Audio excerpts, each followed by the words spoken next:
जी, अस्सलाम वालेकुम। अच्छा जी, मैं आपको जो है पॉइंट्स स्टेप्स का काउंट करने का बता रहा था। तो ये देखें हमारे पास जो है ये पॉइंट्स जो है आपके सामने है, ठीक है। तो ये इंक्रीज़ या जो है वैल्यूज़ हैं जो हमारे पास इंक्रीज़ या डिक्रीज़ हो रही होती हैं। तो हम इनको जो है कैसे काउंट कर सकते हैं?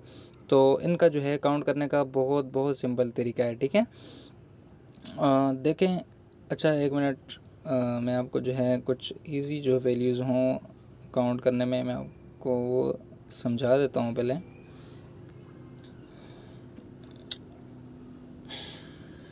अच्छा जी, ये देखें अभी आपके पास ये जो है वैल्यूज़ आ चुकी हैं, ठीक है। अब मैं इसको डाउन से लेता हूँ। ये देखें हमारे पास क्या है, ये 1964.05 है, इसके ऊपर 1964.15 है, 25 है, 35, 45, 55, इस तरह ये क्या हो रहा है, 10 पॉइंट्स हमारे पास जो है वो ज़्यादा हो रहे हैं, ठीक है। 10 पॉइंट्स 1964.05 से लेकर 1965.05 तक हमारे पास टोटल 100 पॉइंट्स हो जाते हैं। तो ये कैलकुलेशन आपने याद रखनी है कि 100 points is equal to 10 pips. 100 points जो होंगे वो 10 पिप्स के बराबर होंगे।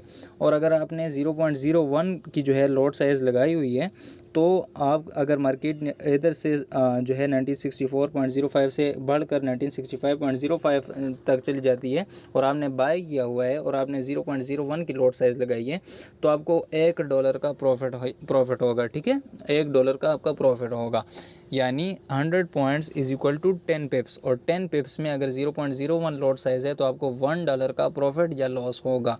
इसी तरह अगर आपने 0.10 की लॉट साइज़ लगाई हुई है तो आपको $10 का प्रॉफिट या लॉस होगा। और अगर आपने स्टैंडर्ड लॉट साइज़ यानी 1 लगाई है तो उसका आपको जो है $100 का प्रॉफिट या लॉस होगा।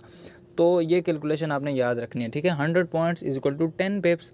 और 10 पिप्स अगर 0.01 लॉट साइज़ है तो $1, अगर 0.10 जो है लॉट साइज़ है तो आपको $10, और अगर 1 लॉट साइज़ है, स्टैंडर्ड लॉट साइज़ है, तो आपको $100 प्रॉफिट या लॉस होगा।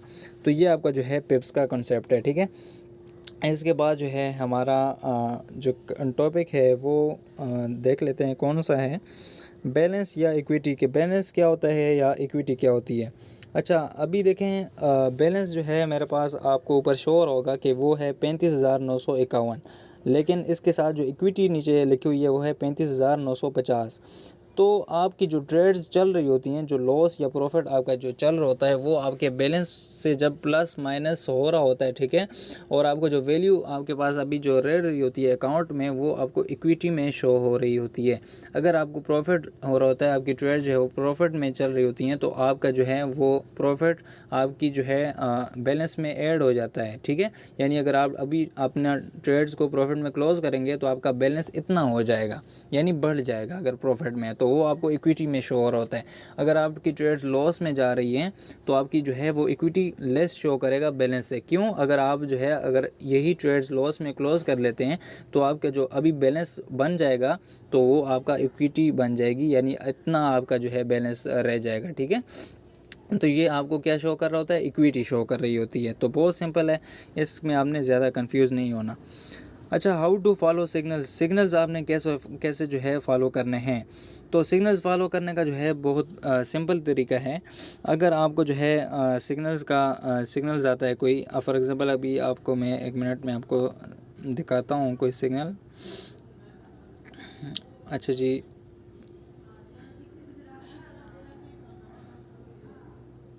अच्छा ये देखें, ये हमारे पास जो है ये का सिग्नल है, ठीक है।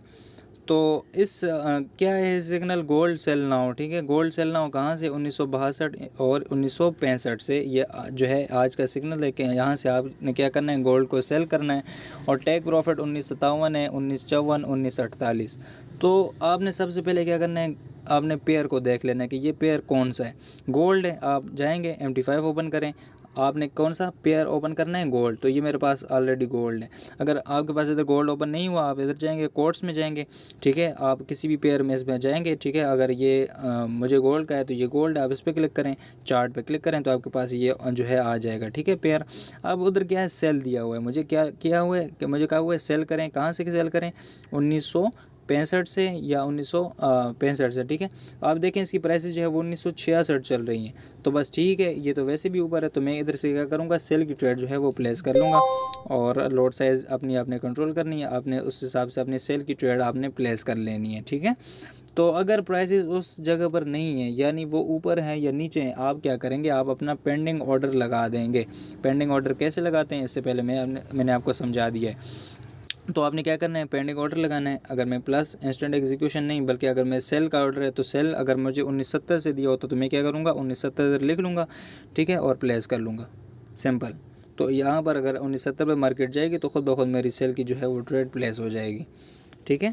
तो ये बहुत सिंपल सा तरीका होता है सिग्नल्स को फॉलो करने का, और इंशाल्लाह हमारे एक्यूरेट सिग्नल्स हैं और आपको इंशाल्लाह हमेशा जो है प्रॉफिट्स हम जो है देंगे।